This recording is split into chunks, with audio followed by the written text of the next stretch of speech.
standing outside on a Friday night listening to the high school football game. Because we're creepy.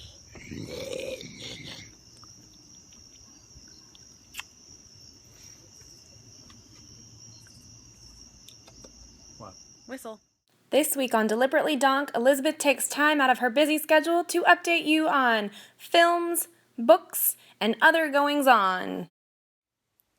So, I obviously have been super bad about vlogging lately, but it's because a lot has been going on.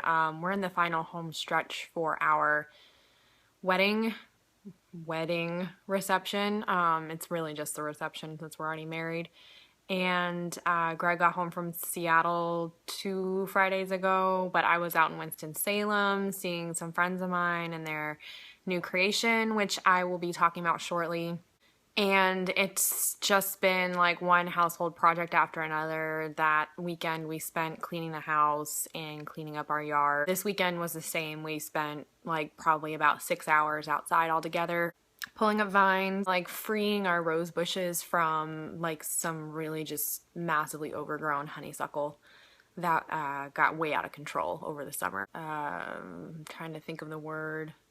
I've been making decorations kind of for our reception venue, even though they're gonna decorate everything with all the stuff they have. I want some little tissue paper pomanders hanging from the ceiling like above the dance area and just little things like that. So I've been finishing doing those and all the bouquets. We went shopping for some stuff for both of us. He needed his vest and bow tie. I needed undergarments for my wedding dress. I think I own more Spanx now than I ever imagined that I would, but it is absolutely necessary for the dress that I'm wearing to have an undergarment of some kind. So the movie I saw by some, I guess, I don't know, I wouldn't say we were good friends, but they're definitely, I would consider them my friends. The Devil's Carnival Part 2, Alleluia. Darren Lynn Bousman, the director, and his buddy Terrence Zdunich, the creator slash writer slash composer, are taking it on the road right now, and they're traveling all over the lower 48, and they're showcasing it. It's like a one night only type of thing, a different city each night. I can't imagine how stressful and harrowing and exhausting this whole process is.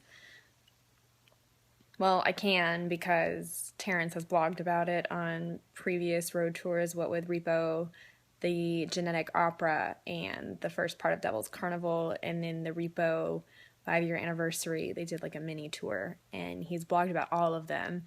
He's a person that I hold near and dear to my heart, and I always will, and maybe it's the time lapse between all of the releases of the films, because Repo came out in 2008. I saw that just after my 22nd birthday. Yeah, 2008 would have been just after my 22nd birthday. And then early 2009, I decided that since I was out of college, I graduated a semester early, that I would go and road trip with my friends, but only ended up being one of them.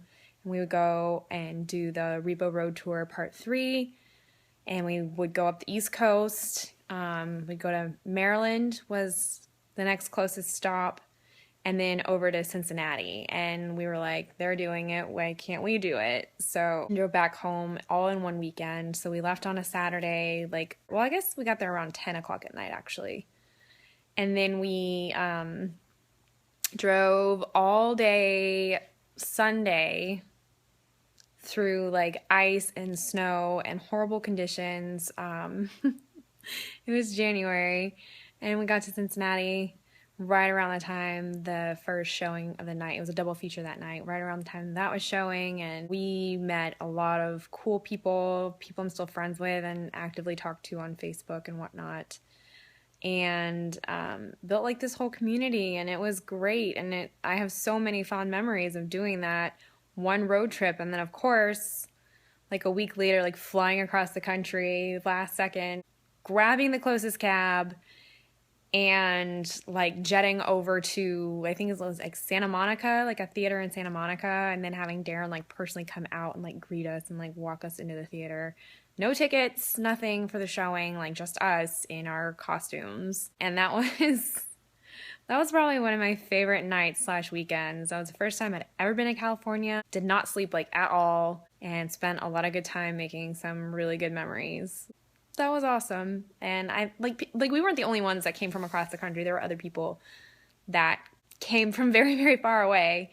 So needless to say, that weekend would result in me making some odd life choices. California and I have had an on and off relationship since January of 2009. So thanks for that, guys.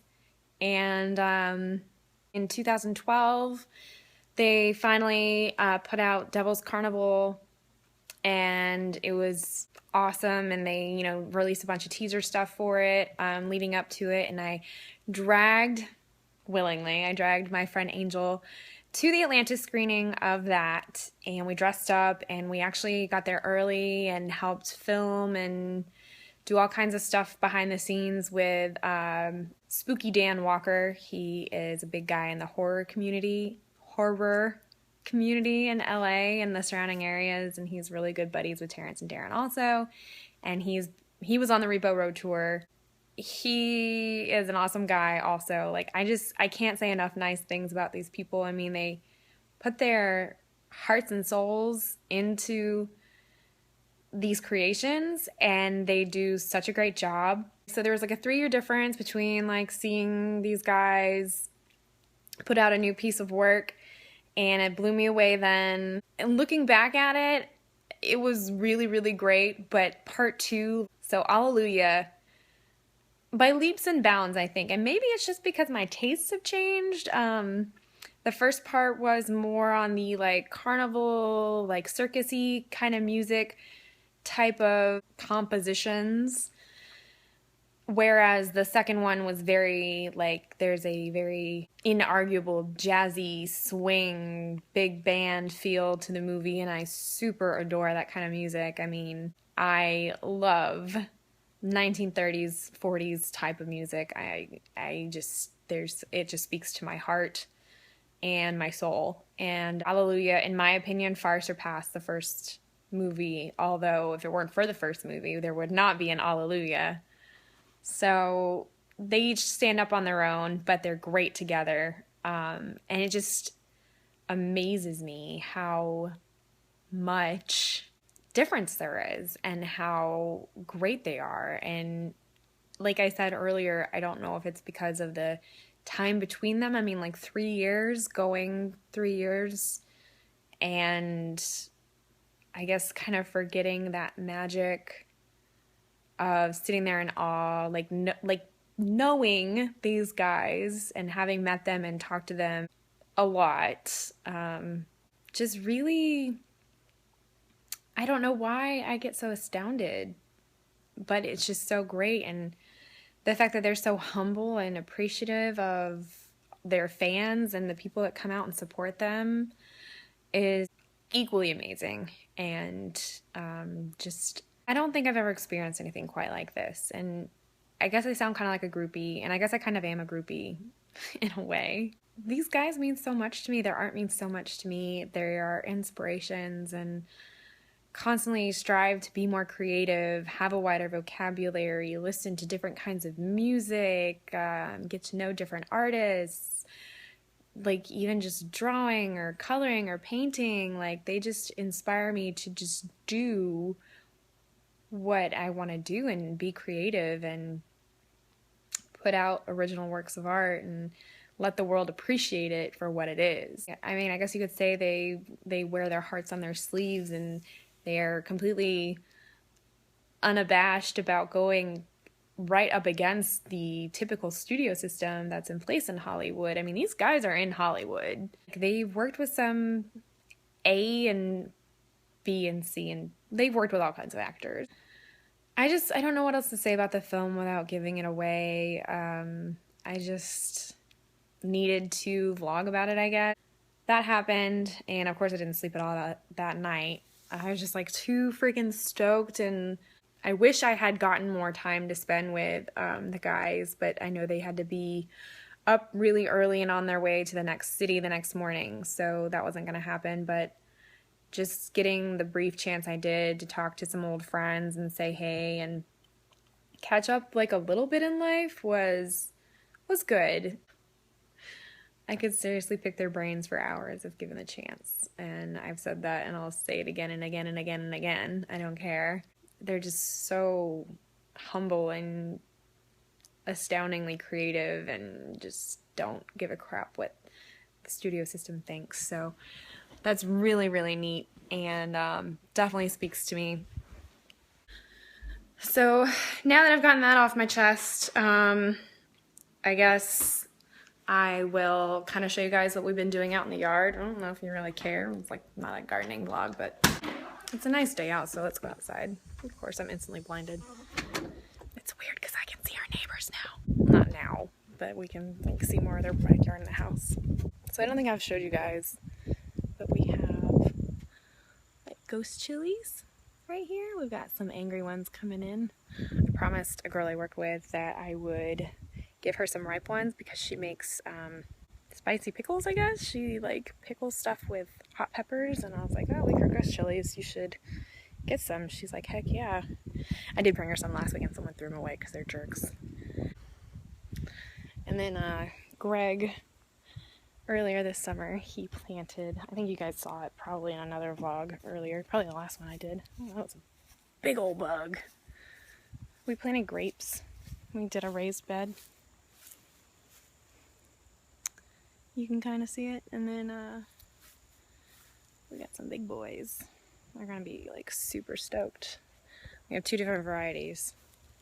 So there's our other one. They ripped out of the ground outside of Sweetwater Brewery in Atlanta when we went and visited and saw my friend's husband's band play for, it was 4th of July weekend. And, okay, no one's outside, so I guess I can show you this. We did all of this weekend, so this all was like overgrown with like vines and gross honeysuckle stuff. And we cut back crepe myrtles, and we gotta go down there and do all that stuff. But see how like our roses are just like really super brittle, and they're actually a lot happier today than they were yesterday even. We have all that to do, all back there.